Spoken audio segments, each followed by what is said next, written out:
All across America, people work hard to meet their responsibilities. You do your job, take care of your family, pay your bills.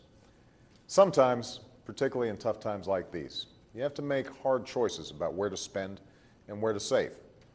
That's what being responsible means. It's a bedrock value of our country. And that ought to be a value that our government lives up to as well. Yet, over the past decade, this hasn't always been the case. 10 years ago, we had a big budget surplus with projected surpluses far into the future. 10 years later, those surpluses are gone. In fact, when I first walked through the door, the government's budget deficit stood at $1.3 trillion, with the budget gap over the next decade projected to be $8 trillion. And partly, the recession's to blame. With millions of people out of work and millions of families facing hardship, folks are paying less in taxes while seeking more services, like unemployment benefits. Rising health care costs are also to blame. Each year, more and more tax dollars are devoted to Medicare and Medicaid. But what also has made these large deficits possible was the end of a common sense rule called pay as you go. It's pretty simple. It says to Congress, you have to pay as you go.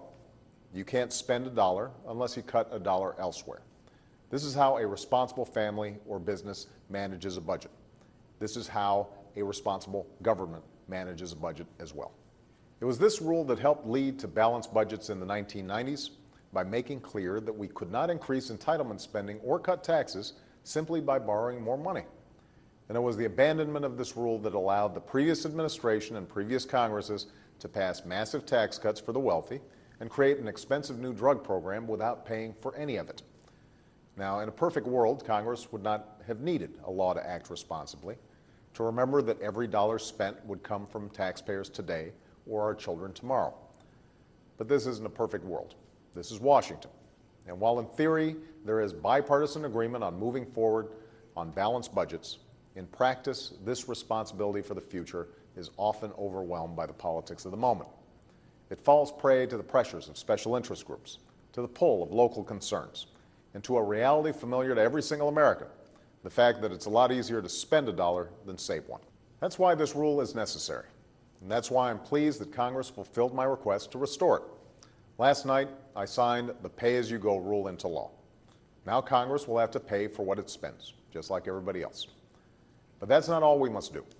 Even as we make critical investments to create jobs today and lay a foundation for growth tomorrow by cutting taxes for small businesses or investing in education, or promoting clean energy and modernizing our roads and railways, we have to continue to go through the budget line by line, looking for ways to save.